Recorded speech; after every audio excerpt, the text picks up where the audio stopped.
friends ma'am हजिकान से mobile phone द खदक तरोगा पैसा खेत पगी वरी सी फनियाम हजिक थोले को सोशल मीडिया द थोले अदगी इवन मणिपुर की पाउसे सिंग दिसु ngasi यावबगी थेंगनरे अदुना अखै हजि याम थिनि सेक्शन मतम ओइरेबो को अखै लेरिबा प्रजा मैम मणिपुर की से अदुगा मणिपुर सिनसु का हेनसु हाइदी मणिपुर सिनसु हानसु ममांग द अतोपा तोंगान तोंगान बे स्कीम द करै द बैंक नि नत्र प्राइवेट बैंक नि इन्वेस्टमेंट तौबने हेदर पैसा यामना थिना मांगबगी थौदो ख्वाई थोपा स्टेट अमसु ओरिने भाई मरमदि कैनो हरकान द अखैगी मणिपुर की इन्फॉर्मेशन से हजिकान डिजिटल तौरीब फ्रॉड स्कैम मैम से इन्फॉर्मेशन से शेयर तौबसु वाले खंगबसु प्रजा मखै खंग वालेको अदगी इम्फाल खतंग लाथोखिब हाइतारे खुंगंग लेब मियोइसिंग चिंग लेब मियोइसिंग अमुका सी इन्फॉर्मेशन से यौदबना मरम ओरगा पैसा थिना मांगनबगी अदुगा फ्रॉड तौब कांगबुनसु याम थिना याम लाइना मखोइसे कोई थाजा हल्लग पैसा लौबीबगी थौदोक्सी याम तोइना थोएको अदुनानिको अखोइना खबर द कई टीवी द कई उरी मैम दो सोशल मीडिया द पैसा लौथोखरे अदगी इन्वेस्टमेंट तौरकान पैसा मांगरे खुदखेन तौरी मैम दो अदुनानिको अदुना अखोइ याम थिना फाइनेंशियल हजु लेब फ्रॉड मैम से प्रजा सिंग अवेयरनेस पीबा मसु दरकार ओइको अदु प्रजा सिंग जु खर थिजनबम दरकार ओइ हौजिसे अदुगा ngasi gi oina khabar di yaurise sumai tawbani अखोई की फ्रेंड सिंग नत्रगा आइगी रिलेटिव्स कई का मैम से अखोई की फोन द सेव तौइदना को अदु फोन द सेव तौबस आइगी फोन से कनागुमन हैक तौरेदना हैक तौरा मतुंगदा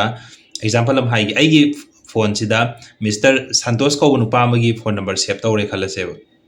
संतोष की नंबर सेव तौदीनो को आइगिसदा अदु ngसाइगी आइगी फोन से हैक तौरनी कनागुम खरानी हैक तौरा मतुंगदा ngसाइगी संतोष की डायरेक्ट नंबर से सिदगी अइंगोंदा व्हाट्सएप मैसेज थाजिलकदोइनेब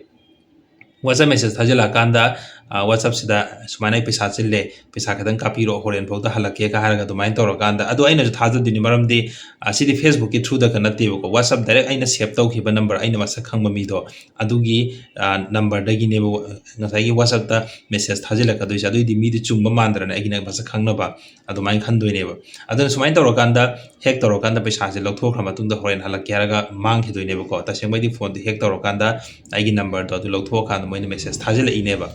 अदुना सिगी पाउसे हजिक मीडिया सिंग दुसु फोंगनारेको अदुना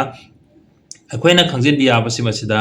एनी कनागो मिसक मना अखोइदा इमानबो ओइगेरा आइगी अमम ओइगेरा अखोइदा मेसेज के थ्रू दा पैसा काबो ओखलो हाइबसे तसिंबगिदि अखोइ मदु खुदिमक लाले हाबदि नतेको चुंबसु याउदिने अदुना मदु वेरीफाई अमतंग तौथोपियो मरोइन वेरीफाई तौबसे फोन कॉल तौरगा फोन द वरी साबम दरकार ओइबको हाइदि WhatsApp कॉल बु ओइगेरा नत्रगा डायरेक्ट कॉलिंग तौरगा वेरीफाई तौगिरा दुमाइन तौरा मतुंगदा अखोइ खुदिमकसे अखोइ मसिगी फ्रॉड हजि थोलैबे स्कैम मैम से मसिदगी अखोइ सेक्शन ना लैनबो होनसिको वीडियो सिगे ओइना दिलोइसिन जरगे दुगा मैम द कानागदबा वीडियो के अमसु नेक्स्ट बाय नेक्स्ट आई मैम द शेयर तौजरके